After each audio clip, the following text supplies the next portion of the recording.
కొరింథీయులకు రాసిన మొదటి పత్రిక 15వ అధ్యాయము 21వ వచనము చదవండి ఒకరు. మనుషుల ద్వారా మరణం వచ్చిన కనుక మనుషుల ద్వారానే మృతులకు పునరుత్థానము కలిగెను. ఆదామునందు అందరూ ఎలా మృతి పొందుచున్నారో ఆదామునే క్రీస్తునందు అందరూ బతికింపబడుదురు. చాలండి. మనుషుల ద్వారా మరణం వచ్చును, మనుషుని ద్వారానే ఈ మరణం వచ్చిందని పరిశుద్ధ బైబిల్ గ్రంథం చెబుతుంది. ఎందుకంటే మనము కేవలం మనం జీవించినటువంటి ఈ జీవిత కాలం వరకే ఈ భూమి మీద ఏమి జరుగుతుంది ఏమిటి అనేది గ్రహించుకోగలుగుతాం కానీ మనకంటే పూర్వం ఉన్నదాన్ని మనం చూడలేదు, మన తర్వాత జరిగేదాన్ని కూడా మనం చూడలేదు. అయితే దేవుడు మనకి ఆది నుంచి ఏమై ఉన్నాడో, ఆయన గొప్పతనం ఏమై ఉన్నదో ప్రతి ఒక్కటి కూడా భూమిని సృష్టించినప్పటి నుంచి కూడా పరిశుద్ధ బైబిల్ గ్రంథంలో ఆయన తేటగా మనం తెలుసుకునే కొరకై ఆయన రాస్తూ వచ్చాడు. అంతేకాకుండా జరగబోయే దినాలు, జరగబోయే పరిస్థితులు కూడా ఆయన పరిశుద్ధ బైబిల్ గ్రంథంలో రాస్తూ వచ్చాడు. ఇప్పుడు దీన్ని ఆధారం చేసుకునే మనము ప్రతి ఒక్కటి కూడా విశ్వసించవలసిన వారమై ఉన్నాము. ఇక్కడ ఆదాము ద్వారా ఏమొచ్చిందండి? మరణం వచ్చింది. అంటే మనుషుల ద్వారా మరణం వచ్చింది. ఆ మరణాన్ని తీసివేయడానికి మరలా మనుషుడుగా యేసుక్రీస్తు వారు ఈ లోకానికి వచ్చారు. అయితే ఆదాము ద్వారా ఎలా వచ్చిందని మనం చూసుకుంటే చూడండి, ఆదికాండము 2వ అధ్యాయము 17వ వచనం. అయితే మంచి చెడ్డను తెలియనిచ్చి వృక్షఫలములను తినకూడదు, నీవు వాటిని తినలేమన నిశ్చయముగా చచ్చేదమని నన్ను ఆజ్ఞాపించెను. చాలండి. దేవుడు ఇప్పుడు ఈ మాట మన మందిరంలోకి వచ్చినప్పటి నుంచి అనేక మార్లు వింటా ఉంటాం. పాపము అనగానే మనం ఫస్ట్ వచ్చేది ఆదాము అనుకుంటాం. ఆదాము ద్వారా వచ్చిందని మనం ప్రతి ఒక్కరం కూడా వింటా ఉంటాం, చదువుతా ఉంటాం. కానీ ఆదాము ద్వారా పాపం వచ్చింది అనేది వాస్తవమై ఉన్నప్పటికీ మనుషులముగా మనం జీవించిన కాలంలో మనం ఎన్నిసార్లు పాపం చేశాము? సరే, ఆదాముని పాపం చేశామని మనం చూపిస్తున్నా ఉన్నాం, కానీ మనము కూడా ఒకప్పుడు పాపమే ఉన్న వారమే. అయితే ఇక్కడ దేవుడు ఏం చెప్తున్నాడంటే, ఇక్కడ ఉన్నటువంటి సృష్టి యావత్తును కూడా దేవుడు సృష్టించాడండి. ఇక్కడ ఉన్నటువంటి మొదటి అధ్యాయము, 2వ అధ్యాయం అంతా కూడా దీనిలో చాలా మర్మమైనటువంటి మాటలు ఉన్నాయి. అవి మన ఆలోచనకి సరిపోదు, మన ఆలోచనతో దాన్ని గ్రహించుకోలేదు.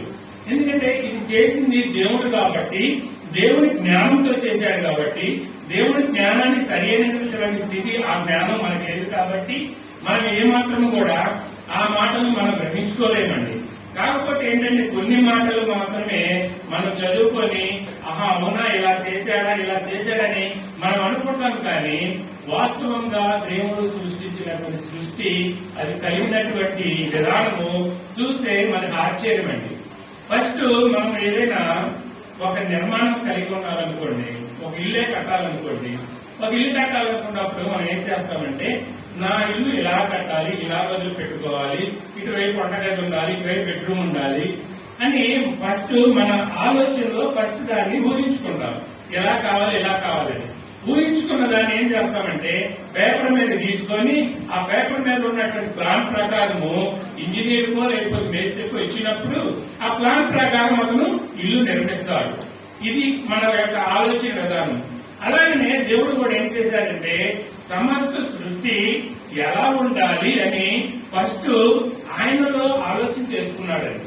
ఆయనలో ఆలోచన చేసుకుని ఆలోచన చేసుకున్న దాని ప్రకారము ఇలా కలుగును గాక అని ఆయన లోపల నిర్మించుకున్నది మాట రూపముగా దాన్ని బయటకి పలుకుతూ వచ్చాడు. పలుకుతూ వచ్చినప్పుడు ఆ మాటలో ఏముందంటే ఆయన ఏదైతే ఆలోచన చేశాడో ఆ మాట దానంతా అదే క్రియేట్ చేసుకుంది. అది దేవుడి యొక్క అద్భుతం. అది దేవుడు మాత్రమే చేయగలడు, ఇంకా ఎవరు కూడా చేయలేరండి. ఆ విధంగా దేవుడి యొక్క ఆలోచన ప్రకారం సమస్త సృష్టిని సృష్టించాడు. సృష్టించిన తర్వాత ఆయన మొత్తం సృష్టించాడు, చూశాడు, అబ్బా ఇది చాలా చక్కగా ఉంది, బాగుంది, మంచిగా ఉంది, ఇది మంచిది అని సమస్తను సృష్టించిన తర్వాత దేవుడు చాలా సంతోషపడ్డాడు. ఎందుకు సృష్టించాడు ఇది అంతా అంటే మనిషిని కొరకు సృష్టించాడు. మనిషిని కొరకు ఎందుకు సృష్టించాడంటే దేవుడు ప్రేమ స్వరూపి, దేవుడు ప్రేమమయుడై ఉన్నాడు. ఇప్పుడు ఒక స్త్రీ ఒక పురుషుడు వివాహం చేసుకున్న తర్వాత కొన్ని సంవత్సరాలు గడుస్తూ ఉంటే వారికి పిల్లలు లేనటువంటి పరిస్థితి ఉందనుకోండి. అందరూ చక్కగా పిల్లలు కన్నారు, వారు ప్రేమ పిల్లల పట్ల వ్యక్తపరుస్తూ ఉన్నారు. కానీ వీరి విషయంలోకి వచ్చేసరికి ఎలా ఉంటుందంటే మాకు పిల్లలు లేదే, మాకు పిల్లలు ఉంటే బాగుంటుంది. ఎందుకు అనుకుంటారంటే వారిలో ఉన్న ప్రేమ పిల్లలు పంచడానికి, పిల్లలు కావాలని కోరుకుంటారు. అలాగే దేవుడు కూడా ప్రేమమయుడై ఉన్నాడు కాబట్టి ఆయన ప్రేమ పంచుకోవడానికి ఏం చేశాడంటే ఒక మనిషిని నిర్మించాడండి. మనిషిని నిర్మించాడు, సమస్త సృష్టిని సృష్టించాడు. సృష్టించిన తర్వాత ఇప్పుడు ఆయన నోటి మాట ద్వారా సమస్తం కలగజేశాడు దేవుడు. కానీ మనుషుడిని కూడా నోటి మాట ద్వారా కలగచేయలేదు. ఎందుకంటే ఆయన ప్రేమ ఆయనతో, ఆయన చేతులతో చేయాలని ఆయన సంకల్పమై ఉన్నది, ఆయన చిత్తమై ఉన్నది. అందుకని నేల మట్టి తీసుకొని నరుణ్ణి నిర్మించి ఆ యొక్క మట్టిగా తయారు చేయబడిన ఆకారంలోకి జీవవాయువు ఊదాడు. జీవవాయువు ఊదినప్పుడు ఆ జీవవాయువు ఎలాగా లోపల ఆ మట్టిలో తయారైంది అంటే, ఇప్పుడు దేవుడు మొదట ఆదాముని మట్టిలో ఎలా అయితే సృష్టించాడో ఆ క్రమమే ఇప్పటి వరకు కూడా వస్తుంది. అప్పుడు మట్టిలో నిర్మాణం జరిగింది, ఇప్పుడేమో స్త్రీ యొక్క గర్భంలో నిర్మాణం జరుగుతుంది. స్త్రీ యొక్క గర్భంలోకి పురుషుడి యొక్క ఆ జీవకణం వెళ్ళినప్పుడు ఆ జీవకణము సూక్ష్మ కణముగా అసలు అది మనకి కనిపించదండి. అంత సూక్ష్మమైన కణం ఏమవుతుందంటే తల్లి గర్భంలోకి వెళ్ళి ఆ సూక్ష్మ కణమే తనంతట తానే, ఎవరు కూడా దాన్ని నిర్మించడం లేదు, ఎవరు దానికి సహాయం చేయట్లేదు. కానీ ఆ సూక్ష్మ కణం ఏమవుతుందంటే తనంతట తానే శరీర అవయవాలు నిర్మించుకొని 9 నెలల తర్వాత ఆ యొక్క స్త్రీ యొక్క గర్భం నుంచి బయటకు వస్తుంది. అలాగనే ఇప్పుడు దేవుడు నేల మట్టిని తీసుకొని ఒక ముద్ద ఆకారం చేసి దానిలోనికి ఆయన జీవాన్ని ఊదినప్పుడు ఏమైందంటే ఆ మట్టి లోపలనే ఆయన యొక్క జీవము తనంతట తానే శరీరావయవం నిర్మించుకొని మట్టిలో నుంచి మనుషుడు రూపాంతరముగా మనుషుని ఆకారంతో వచ్చాడు. ఈ మనిషిని కూడా ఎలా చేశాడు అంటే చూడండి, 7వ వచనం చదవండి, 2:7.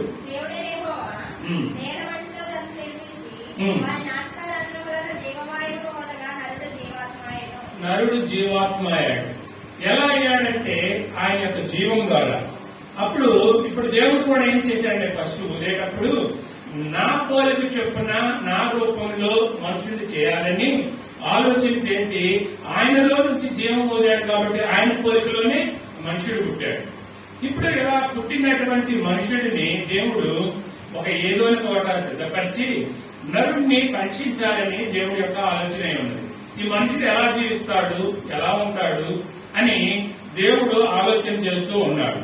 సరే, ఇప్పుడు దేవుడు చేసినటువంటి ఆలోచన బట్టి మనుషుడు ఆయన పెద్దవాడయ్యాడు. ఆదాము సాటి అయిన సహాయం కొరకు అతను ఏం చేశాడంటే ఒంటరిగా ఉన్నాడు, ఇతని సహాయం ఏమీ లేదని అతనిని ఆ తోటలో ఉన్నటువంటి జంతువులని అవన్నిటిని కూడా ఆదాము దగ్గరకు తీసుకొచ్చినప్పుడు సాటి అయిన సహాయం అంటే స్త్రీ లాంటి సహాయం కాదండి. అది ఒక ఫ్రెండ్షిప్ కావచ్చు, లేకపోతే అతని సమయం గడపడానికే కావచ్చు, ఏదైనా కావచ్చు. తప్పుగా అనుకోవడానికి వీలు లేదు. అవన్నీ వచ్చి ఆదాము దగ్గరకు వచ్చినప్పుడు జంటలుగా వచ్చి ఆదాము దగ్గర కొంత సమయం గడిపి మరల ఏ జాతివి ఆ జాతితోనే సహవాసం చేస్తాయి, ఆ జాతిలోనే కలిసి ఉంటాయి. ఇప్పుడు ఇలాంటి వచ్చి చక్కగా వెళ్ళిపోయి ఆదాము ఒంటరిగా ఉన్నాడు. ఒంటరిగా ఉన్న దాన్ని బట్టి స్త్రీగా నిర్మించాడు, ఆదాము దగ్గర ఉంచాడు. ఇవన్నీ మనకు తెలిసిన మాటలే. ఆయన పక్కన మృగలో తీసి స్త్రీగా నిర్మిస్తూ వచ్చాడు. సరే, ఇలా చేసిన తర్వాత అక్కడ తోటలో మనుషుడికి కావాల్సిన అన్ని కూడా జీవవృక్ష ఫలాలన్నీ ఉంచాడు.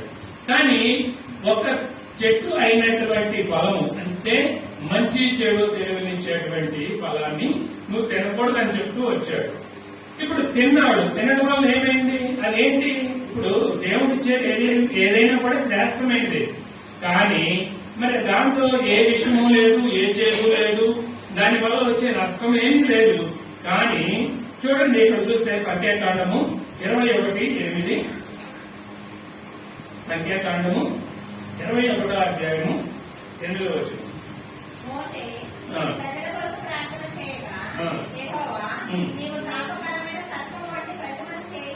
స్తంభము మీద పెట్టుము. ఆ. అప్పుడు కరవబడిన ప్రతి వాడును దాని వైపు చూసి బ్రతుకునని మోషేకు సెలవిచ్చెను. చాలండి. ఇక్కడ ఇప్పుడు ఆ మాటకి ఈ మాటకి ఏంటయ్యా తేడా అంటే, ఇజ్రాయేల్ ప్రజలు నడిచేటువంటి అరణ్యంలో వాళ్ళు సనుగుళ్ళు గొనుగుళ్ళ వలన తాపకరమైన సర్పాలు వచ్చి వారిని కరిచినప్పుడు అనేక మంది చనిపోయారు. కలబడినటువంటి వారు ఇది చనిపోవడానికి సిద్ధపడి ఉన్నారు. అనేక మంది బాధపడుతూ పరిస్థితుల్లో మోషే దగ్గరకు వచ్చి, దేవునికి నీకు విరోధంగా చేశాము, దయతో మమ్మల్ని క్షమించు అన్నప్పుడు మోషే యెహోవా దగ్గర ప్రార్థన చేసినప్పుడు, సరే నువ్వు తాపకరమైనటువంటి సర్పం ఒకటి చేపించి పెట్టు అని చెప్పేసి చెప్తూ వచ్చాడు. అది అంటే ఒక ఘన పదార్థం, ఇత్తడి దానిలో ఏ జీవం ఉండదు. అది ఎక్కడ పడేస్తే అక్కడ ఉంటది. దానిలో చలం ఉండదు, దానిలో జీవం ఉండదు. కానీ దేవుడు ఏం చెప్పాడు, తాపకరమైన సర్పం ఒకటి చేపించి నిలవబెట్టినప్పుడు దానిని నిదానించి చూసిన వాడు బ్రతుకును అని చెప్తూ ఉన్నాడు. చదవండి కంటిన్యూగా 9 కూడా. కాబట్టి మోషే సర్పం ఒకటి చేయించి స్తంభం మీద దానిని పెట్టెను. అప్పుడు సర్పము చాటు తినిన ప్రతి వాడు ఆ ఇత్తడి సర్పమును నిదానించి చూసినందున బ్రతికెను. చాలండి. ఇప్పుడు ఎందుకు బ్రతికారు వాళ్ళు అంటే, నిదానించి చూడటం వల్ల బ్రతికారు. నిదానించి చూడటం వల్ల దానిలో నుంచి ఏమన్నా శక్తి వచ్చిందా, ఏమన్నా దాన్ని ఏమంటారు అద్భుతం ఏమన్నా జరిగిందంటే, అక్కడ దానిలో శక్తి లేదు, దాని వల్ల వచ్చేది ఏం లేదు. కానీ దేవుడు మాటను బట్టి దేవుడు చూడమన్నాడు కాబట్టి చూశారు కాబట్టి వాళ్ళు బ్రతికారు. అంటే దేవుడి మాటలో జీవం ఉన్నది కానీ పెట్టిన దానిలో జీవం లేదు. అంటే దేవుడి మాటను వింటే వాళ్ళు బ్రతికారు. ఇక్కడ దేవుడి మాటను వినకపోవటం వలన ఇక్కడ ఏం జరిగింది చూడండి. 3వ అధ్యాయము, ఆదికాండం 3వ అధ్యాయము 11వ వచనం. అందుకైన నీవు దిగంబరి వలె తెలిపిన వాడెవడు? నీవు తినకూడదని నీకు ఆజ్ఞాపించిన వృక్షఫలములు తింటివా అని అడిగాను. చాలండి.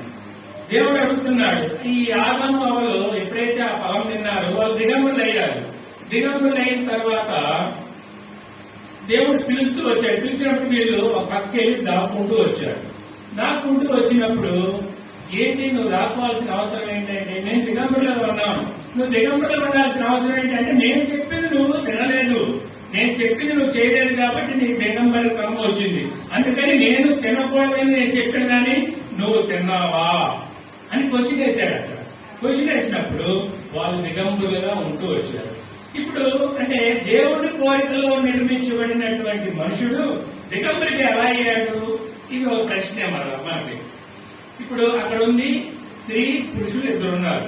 స్త్రీ పురుషులు ఇద్దరున్నప్పుడు అంటే 10 మంది మనుషులు ఉన్నారనుకోండి. 10 మంది మనుషులు చక్కని వస్త్రాలు ధరించి ఒక వ్యక్తి వస్త్రం లేకపోతే అతను సిగ్గుపడే అవకాశం ఉంటుంది. మరి వీరు ఉన్నది భార్యాభర్తలు ఇద్దరున్నారు. వారి ఎవరు చూసి సిగ్గుపడ్డారు? సిగ్గుపడాల్సిన అవసరం లేదు కదా. వేరే వాళ్ళు ఎవరన్నా ఉంటే వారిని చూసి సిగ్గుపడాలి. వీరు ఎందుకు సిగ్గుపడ్డారు చూడండి. 1 యోహాను ప్రకటన గ్రంథము 1వ అధ్యాయము 3వ వచనము. సమయం సమీపించినది కనుక యోహాను రాసిన ప్రకటన గ్రంథం 3వ అధ్యాయం 4వ వచనం. అయితే తమ వస్త్రములను అపవిత్రపరచుకొనని కొందరు సాత్వికులు నీ యొద్ద ఉన్నారు. వారు అర్హులు కనుక తెల్లని వస్త్రములు ధరించుకొని నాతో కూడా సంచరించెదరు. 2:7 చదవమ్మా. చెవిగలవాడు ఆత్మ సంగములతో చెప్పిన మాట వినును గాక. జయించు వానికి దేవుని పరదేశంలో ఉన్న జీవ వృక్ష ఫలములు భుజింపనిచ్చును. చాలా ఉంటాయి. 1:16 చదవమ్మా. యోహాను ప్రకటన గ్రంథం 1:16. ఆయన తన కుడి చేత 7 నక్షత్రములు పట్టుకొని ఉండెను. ఆయన నోట నుండి 2 అంచుల గల వాడి అయిన ఖడ్గం ఒకటి బయలువెడలుచుండెను. ఆయన ముఖము మహా తేజస్సుతో ప్రకాశించుచున్న సూర్యుని వలె ఉండెను. చాలండి. ఎలా ఉందండి ఇతర ముఖము? ఎవరో దేవుని ముఖం ఎలా ఉందండి? మహా తేజస్సుతో ప్రకాశించుచున్న సూర్యుని వలె ఉంది. అంటే దేవుడు ఎలా ఉన్నాడు? మండుచున్న అగ్నిలాగా ప్రకాశవంతమైనటువంటి స్థితి కలిగి ఉన్నాడు. అంటే అటువంటి స్థితిలో ఉన్నటువంటి దేవుడు ఆయన పోలికగా నరుణ్ణి నిర్మించాడు, ఆదాముని. మరి ఆదాము నిర్మిస్తే ఆదాము ఎలా ఉండాలి అని అంటే ఆదాము కూడా అలాగే ఉంటాడు. చూడండి, హెస్కేల్ గ్రంథంలో కూడా ఒక మాట ఉంటుంది. హెస్కేల్ గ్రంథము 1వ అధ్యాయము 26వ వచనము. వాటి తలలపై ఉన్న 27. చుట్టూ దాని లోపల పరుచున్న ఇత్తడి అగ్ని ఉన్నట్టు నాకు కనబడింది. నడుము మొదలుకొని మీదికి నడుము మొదలుకొని దిగువను ఆయన అగ్ని స్వరూపంగా నాకు కనబడింది. చుట్టూ తేజోమయంగా కనబడింది. చాలండి. ఎలా ఉన్నాడంటే ఈయన నడుము మొదలుకొని దిగు వరకు ఆయన అగ్ని స్వరూపముగా కనపడుతున్నాడు. ఆయన చుట్టూ తేజో మహిమ కలిగిన వాడిగా దేవుడు ఉన్నాడు. దేవుడు పోలిక అలా ఉంది. దేవుడి పోలిక అలా ఉన్నటువంటి దేవుడు ఆయన పోలికలో ఆదాముని నిర్మిస్తూ వచ్చాడు. ఆదాముని ఆయన జీవింప చేస్తూ వచ్చాడు. ఆయన యొక్క జీవము ఆదాములో ఉన్నప్పుడు ఆదాము కూడా దేవుని పోలికలో ఉన్నాడండి. ఫస్ట్ ఇలాగ ఆదాము ఆయన చూసుకుంటే ఆయన శరీరం కనిపించదు. ఆయన యొక్క మహిమ అనేది ఆయన చుట్టూ ఉంది. అంటే మీకు అర్థమయ్యేలా చెప్పాలంటే ఒక లైట్ అనేది మనం స్విచ్ చేసినప్పుడు లోపల ఉన్నటువంటి స్ప్రింగ్ వలన అది లైట్ కనిపిస్తా ఉంటుంది, వెలుతురు. కానీ లోపల ఉన్నటువంటి స్ప్రింగ్ అనేది మనకు కనిపించదు.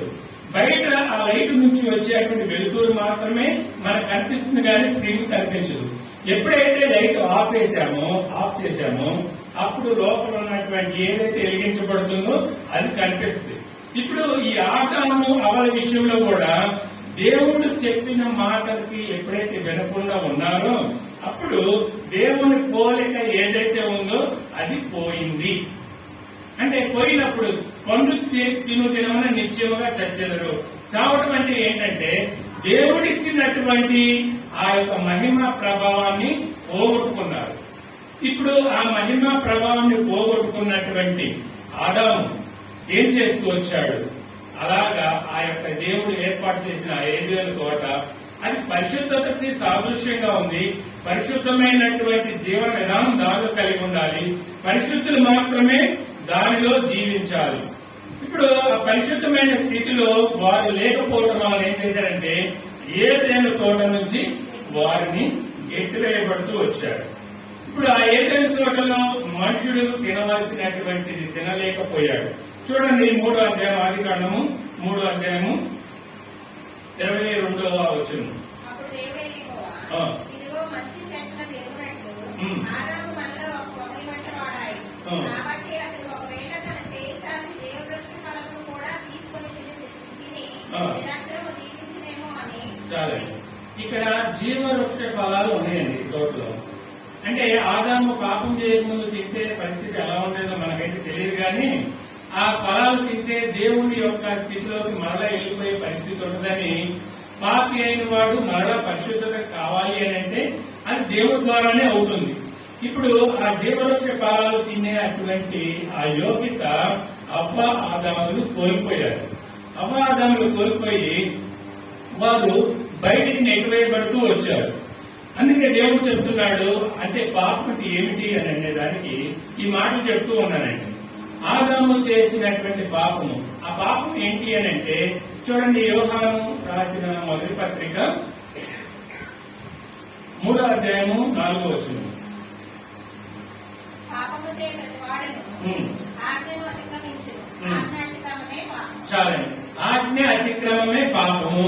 ఇప్పుడు ఆదాము తిన్నటువంటి పండులో ఏమీ లేదు, కానీ దేవుని మాట వినకపోవటంలో అది పాపమైంది. దేవుడు చెప్పిన మాటను వినకపోతే పాపము. ఇప్పుడు పాపం అంటే ఏదో అనుకోవడానికి వీలేదు. పాపం అంటే దేవుని మాట వినకపోతే పాపము, దేవుడు చెప్పింది చేయకపోతే పాపము. అంటే రెండు విషయాలు రెండు రకంగా ఉంటుందండి. ఇది దేవుడు చేయమన్న పని చేయకపోయినా పాపమే, దేవుడు చేయవద్దు అని చెప్పిందని చేసినా కూడా పాపమే. ఇది మనం అనుకుంటాం కదా, దేవుడు ఈ పాప పనులు చేయొద్దన్నాడు, ఈ పాప పనులు చేయొద్దన్నాడని. చేయొద్దన్న వాటి విషయంలోనే మనం ఆలోచన చేస్తాం, కానీ దేవుడు నువ్వు ఈ పని చేయి అని ఏదైతే చెప్తాడో అది చేయకపోవడం కూడా పాపమేనండి. రెండు రకాలుగా ఉంటుంది పాపం. అలాగా ఆదాము చేసినటువంటి పాపము అతిక్రమము ఆదాము ద్వారా, అంటే ఆదాము బ్లడ్ లో నుంచి ఒకరి నుంచి ఒకరు కూడా ఈ సమస్త సృష్టిలో ఈ భూమి పైన మనుషులనే వారు ఎవరైతే ఉన్నారో వారి ఒక్కరిలోకి, ప్రతి ఒక్కరిలోకి ఆ పాపం అనేది ఆ బ్లడ్ అలా వస్తూ ఉంది.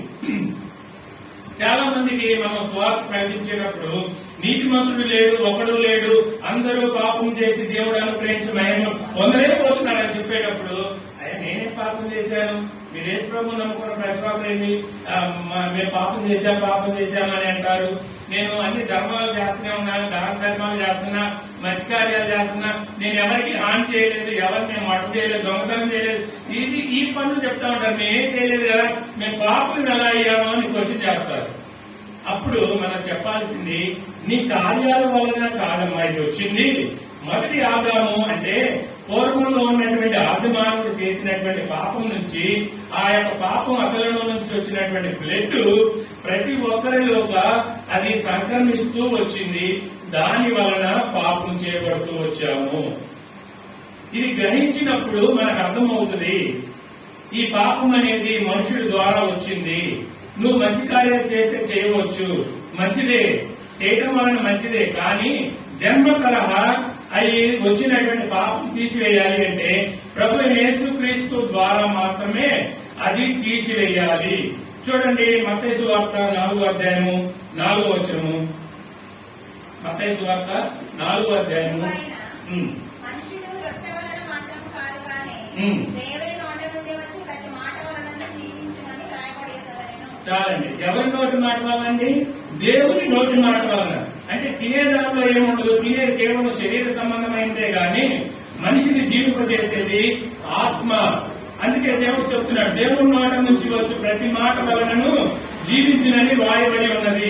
దేవుని నోట నుంచే దాన్ని చూడమని చెప్పారు. ఆ సర్పాన్ని దేవుడు చూడమన్నాడు కాబట్టి వారు చూశారు, కాబట్టి ఆ మాట దేవుడినే ఉన్నది, కాబట్టి దేవుడి మాట బట్టి విన్నారు, కాబట్టి వారు బ్రతుకుతూ వచ్చారు.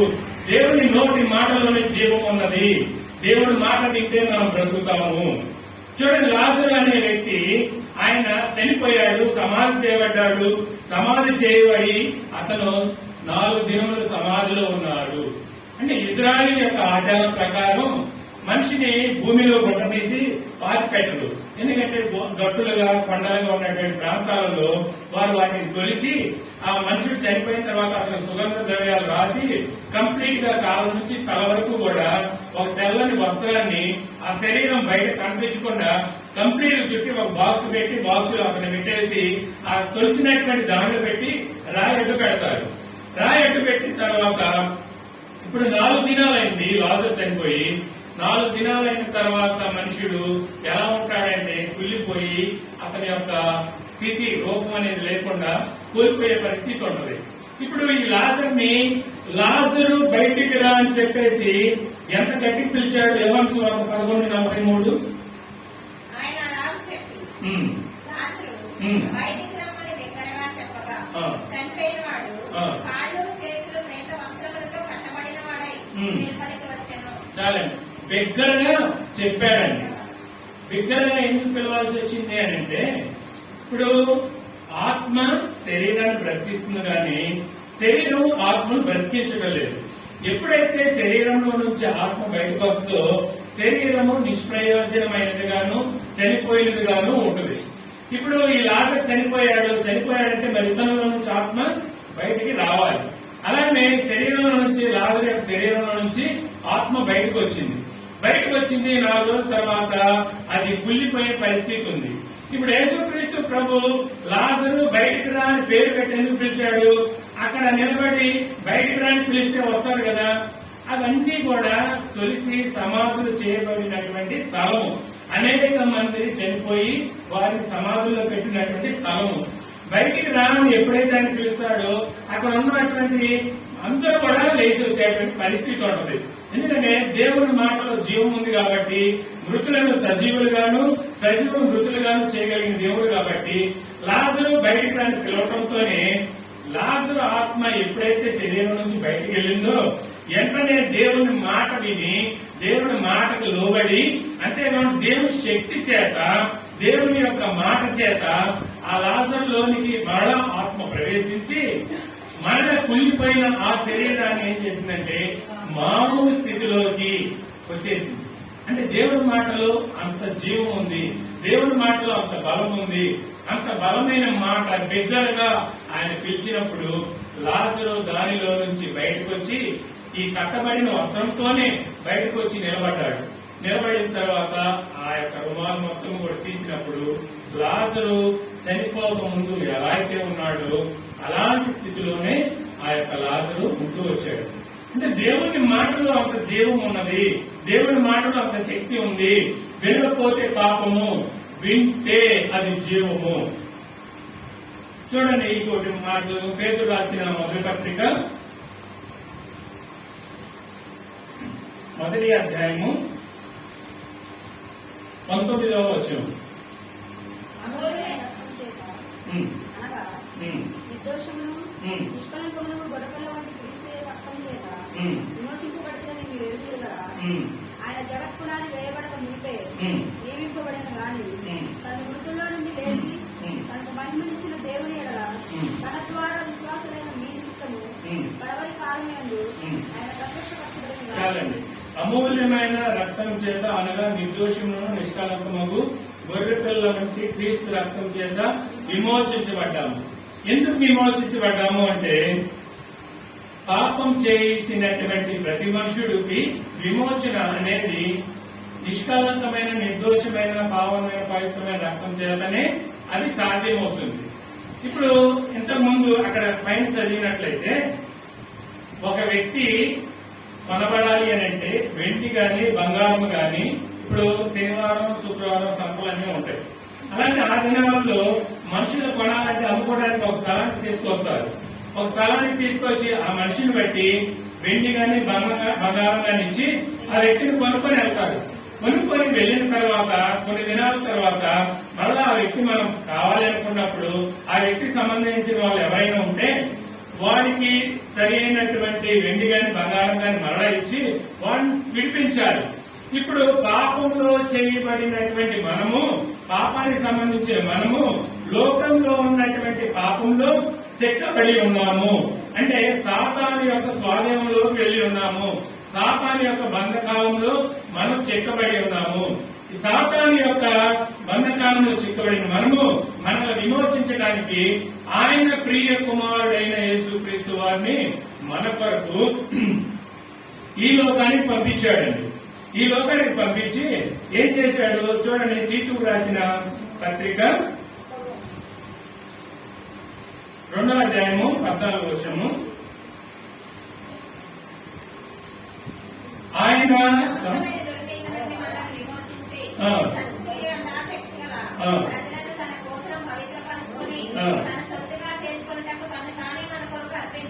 చాలండి. ఇక్కడ దేవుడు చెప్తున్నాడు సమస్తమైన దుర్నీతి నుండి. అంటే లోకంలో పాపం అనేది ఎన్ని విధాలుగా ఉంటుందో, పాపం అనే మాటకి అర్థము అంటే ఏ పని అయితే చేస్తే అది చేయకూడదని దేవుడు చెప్పాడో అది చేసే పాపమై ఉంటుంది. లోకంలో ఎన్ని రకాలుగా ఉన్నాయి పాపాలు, అంటే మనిషి ఎన్ని విధాలుగా పాపాల్లో చిక్కబడ్డాడో అటువంటి పరిస్థితుల్లో అంటే సమస్తమైన పాపాల నుంచి, సమస్తమైన దుర్నీతి నుండి ఆయన మనల్ని విమోచిస్తూ వచ్చాడు. విమోచించి సత్క్రియానంద శక్తి గల ప్రజలను తన కొరకు పవిత్రపరచుకొని తన సొత్తుగా చేసుకున్నటకు తానే మన కొరకు అర్పించుకున్నాడు. దేవుని యొక్క బిడ్డలుగా ఆయన ఏర్పాటు చేసుకున్న బిడ్డలుగా ఆదాము తప్పిపోయాడు. మరలా తిరిగి ఆయన బిడ్డలుగా చేసుకోవడానికి ఆయన ప్రియకుమారుడైన యేసుక్రీస్తు వారిని పంపించాడు. మనము నరకానికి పాత్రలో ఉండాల్సిన వారు, మనల్ని సాతాను నరకానికి ఇలా తీసుకెళ్లే పరిస్థితి ఉంటుంటే దేవుడు చూసి ఈ బిడ్డలు నా బిడ్డలు వీరు నరకానికి వెళ్ళడం ఏమాత్రం ఇష్టం లేక మనం వెళ్లే మార్గంలో మనం అనుభవించవలసిన శిక్షలో ఆయన ప్రియకుమారుడు ఏకైక కుమారుడిని మనల్ని పక్కన రప్పించి మన స్థానంలో ఆయన నిలబెట్టాడు. మనం అనుభవించవలసిన శిక్ష, మనం అనుభవించవలసిన బాధ నిమిత్తం మనల్ని పక్కన పెట్టి మన స్థానంలో ఆయన ఉంచాడు. ఎందుకంటే సాతానుతో వారు నా ప్రియమైన బిడ్డలు, నేను ఏర్పాటు చేసుకున్న బిడ్డలు, వారిని విడిపించు, వారి స్థానంలో నా ప్రియకుమారుని ఉంచుతున్నాను. వారికి పడేటువంటి శిక్ష ఇదిగో నా ప్రియకుమారుని యందు అనుభవించడానికి నేను అతన్ని సిద్ధపరుస్తూ వచ్చానని దేవుడు చెప్తున్నాడు. అలాంటి పరిస్థితుల్లో దేవుడు మనల్ని ఆ పాపం నిమిత్తమై ఆదాము ద్వారా వచ్చిన పాపం నిమిత్తం కావచ్చు, లేదా మన క్రియల నిమిత్తం కావచ్చు, ఏ విషయంలోనైనా మనం పాపముగా ఉన్నటువంటి మనల్ని విడిపించడానికి ఆయన ప్రియకుమారుడైన యేసుక్రీస్తు వారు మన నిమిత్తం ఆయన కల్వరి శిలువలో అప్పగిస్తూ వచ్చాడు. ఇప్పుడు యేసుక్రీస్తు జననం తర్వాత ఆయన రక్తం చేత మనం విమోచించబడ్డాము, పవిత్రులు చేయబడ్డాము. మనం ఏం నమ్ముతున్నామంటే మనం క్రీస్తుని చూడలేదు, ఆయన కార్యాన్ని చూడలేదు, కానీ ఆయన శిలువను చూస్తున్నాము, ఆయన వాక్యాన్ని మనం చూస్తున్నాము. అది జరిగింది అని మనం విశ్వసిస్తే మనం రక్షించబడతాము.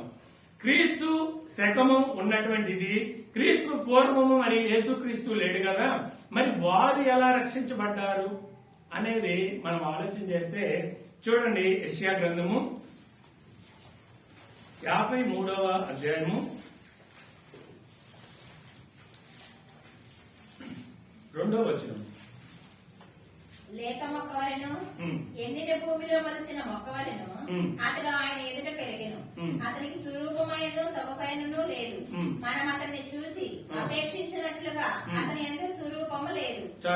అలాగే 5వ కూడా, మన అతిక్రమ క్రియలను బట్టి అతను గాయపరచబడెను, మన దోషములను బట్టి నలుగొట్టబడెను, మన సమాధానార్థమైన శిక్ష అతని మీద పడెను, అతను పొందిన దెబ్బల చేత మనకు స్వస్థత కలుగుచున్నది. చాలండి.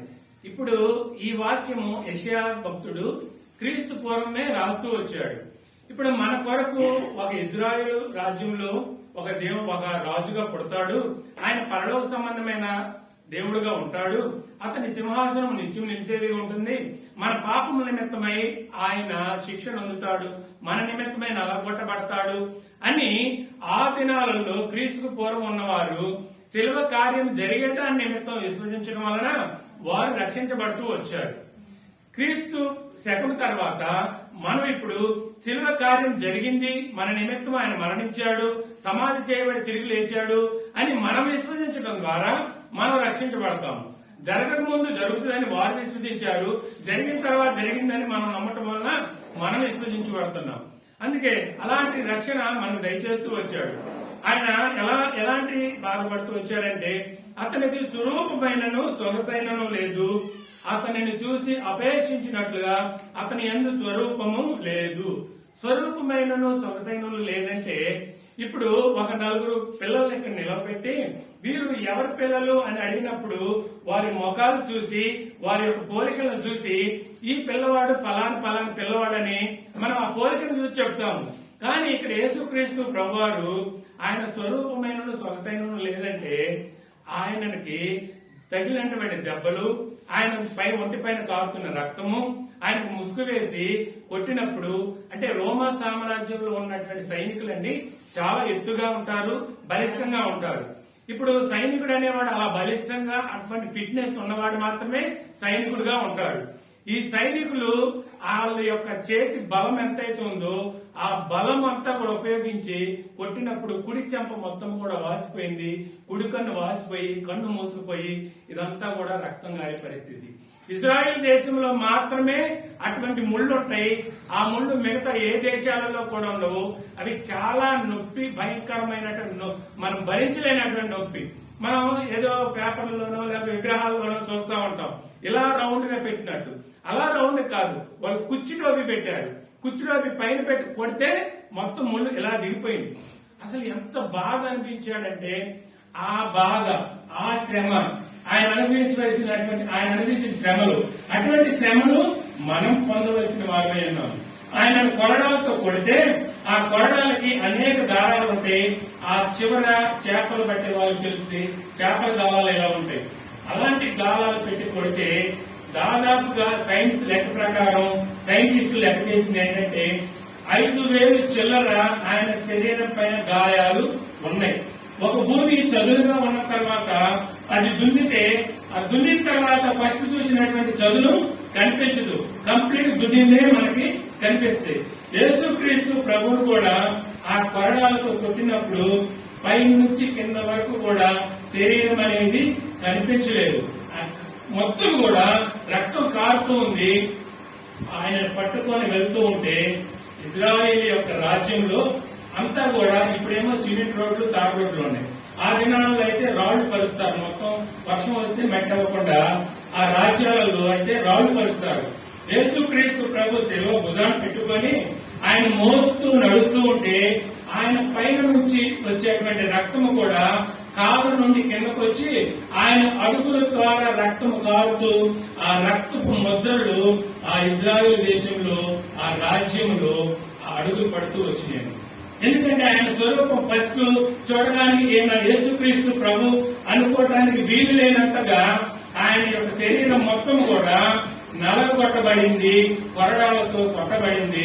అందుకే స్వరూపమైన సొగసైన లేదంటే మొదట చూసినటువంటి రూపము ఆయన యందు ఏ మాత్రము కూడా లేదు. అటువంటి దెబ్బలు తింటూ వచ్చాడు. మనం వాక్యాన్ని ఏదో అలా చదువుకుంటూ పోతుంటాం కానీ ప్రతి వాక్యాన్ని మన వాక్యంలోకి లోతుగా మనం వెళ్ళి చూస్తే ఆ వాక్యం యొక్క అర్థము మనం గ్రహించుకుంటాము. మనకు ఏదైతే అర్థం అవ్వలేదో అది మనం పదే పదే చదివినప్పుడు ఆ వాక్యం మనకు అర్థమవుతుంది. ముందు మనకు వాక్యం అర్థం అవ్వాల్సిన బైబిల్ మొత్తం ఏంటంటే యేసుక్రీస్తు ప్రభు నా కొరకు ఎంత శ్రమ అనుభవించాడు అంటే ఎటువంటి శ్రమ నేను అనుభవించవలసిన వాడిని ఉన్నాను, అటువంటి శ్రమ ఆయన అనుభవించాడు. ఆ శ్రమ ఏంటి అని మనం లోతైన స్థితిలో కానీ అర్థం చేసుకుంటే దేవుని మందిరానికి ఒక క్షణం కూడా లేట్ చేయం. ఎందుకంటే నేను పొందవలసిన దెబ్బలు ఆయన పొందాడు, నేను పొందవలసిన శ్రమలు ఆయన పొందాడు. పొంది నరకానికి వెళ్ళవలసి నేను ఆయన పరలోక రాజ్యానికి తీసుకెళ్లాడని ఆయన చేసిన కార్యానికి నిజంగా మనం అర్థం చేసుకుంటే, మన హృదయంలో ఉంటే, మన ఆలోచనలో ఉంటే, దేవుని మీద ఉన్న నీ ప్రేమ నువ్వు ఎరిగినట్లయితే నువ్వు ఏ రోజు కూడా దేవుడి మందిరానికి వచ్చే విషయంలో ఒక్క నిమిషం కూడా ఆలస్యం చేయదు. నేను నా దేవుడి మందిరానికి వెళ్ళాలి, సమయానికి వెళ్ళాలి, ఆయన కీర్తించాలి, ఆయన కొనియాడాలి, ఆయన ఆరాధించాలి, ఆయన నా కొరకు ఏం చేశాడు నేను ఎరగాలి. నాకు నా సొంత ఆలోచనలో నాకు తెలీదు. దేవుడు ఏర్పాటు చేసుకొని దేవుడు అభిషేకించిన వారు దేవుడి మందిరంలో నిలబడతారు, వారి ద్వారా వాక్యంతో మాట్లాడతాడు, ఆ వాక్యం నేను వినాలి అని మీలో ఎప్పుడు ఆ స్థితి వస్తుందంటే మీరు గ్రహించినప్పుడు వస్తుంది. మీరు గ్రహించడం లేదంటే దేవుడిని మీరు నిర్లక్ష్యం చేస్తారు. మీరే కాదు, నేనైనా ఎవరైనా సరే దేవుని యొక్క గొప్పతనం ఏ వ్యక్తి కూడా దేవుడు చేసిన కార్యానికి ఏ వ్యక్తి అయినా సరే ఆయన తెలుసుకున్నప్పుడు ఆయన యందు భయము భక్తి కలిగి ప్రేమ కలిగి ఆయన మందిరానికి వచ్చే విషయంలో గాని ఆయన ఆరాధించే విషయంలో గాని ఏ మాత్రం కూడా నిర్లక్ష్యం చేయడండి.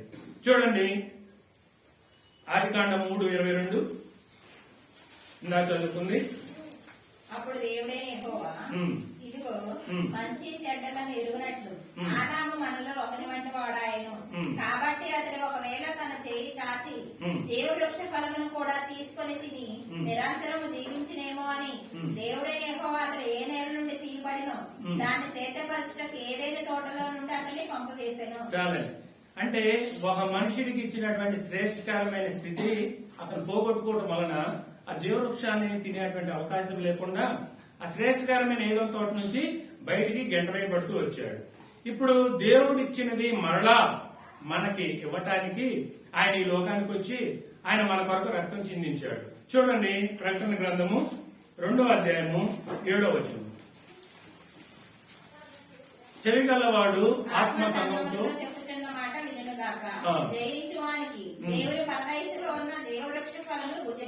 చాలండి.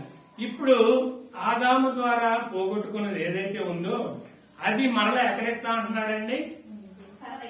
పరదేశులు. అంటే పరదేశం అంటే ఏది? పరలోకం. అంటే ఈ లోకాన్ని విడిస్తే మనం పరలోకానికి వెళ్తాం.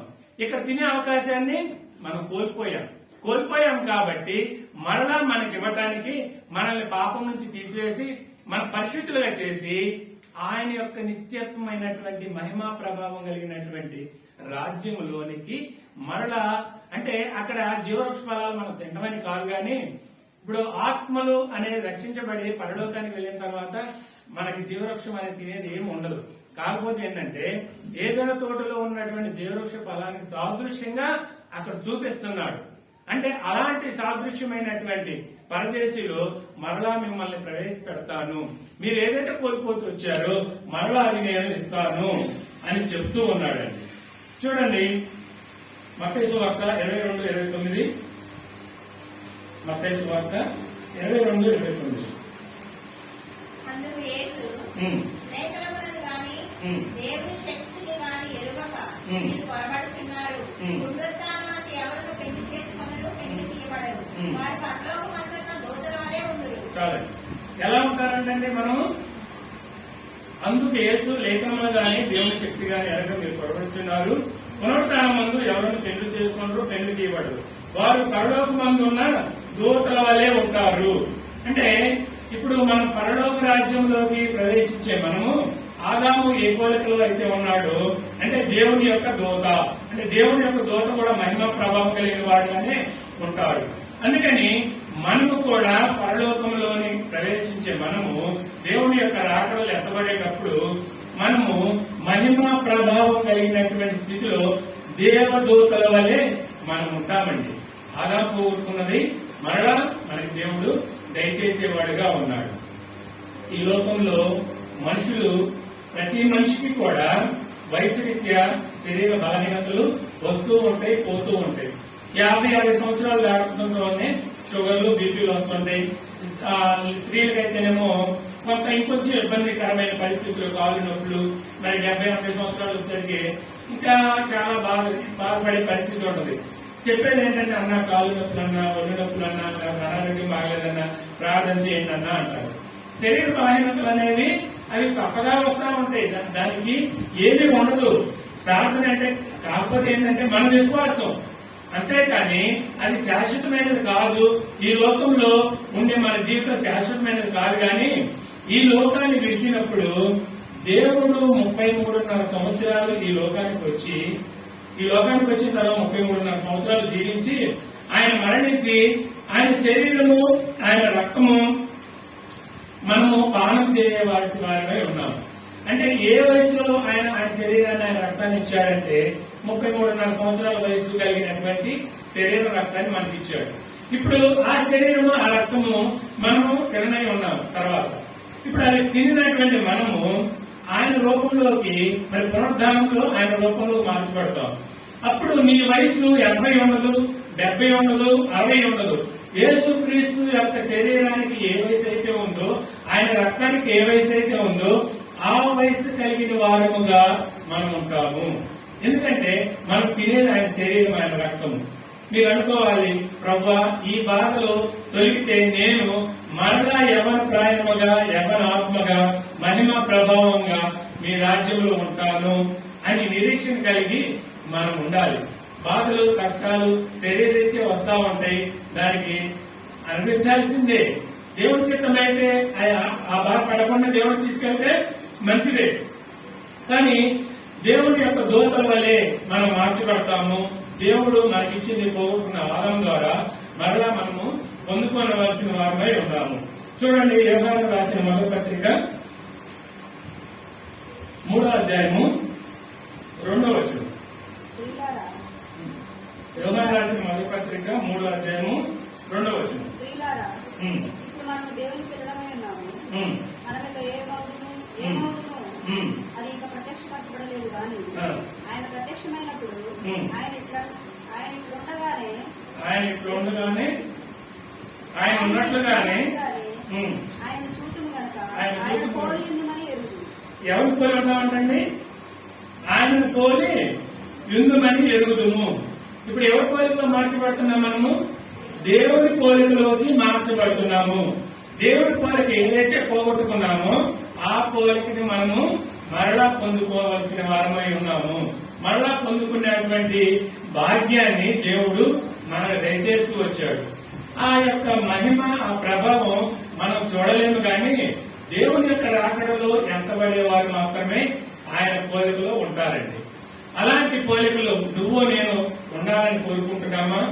అలాంటి పోలికలు ఒకవేళ నువ్వు చేయబడుతూ వచ్చావా? దేవుడి ద్వారా నువ్వు రక్షించబడుతూ వచ్చావా?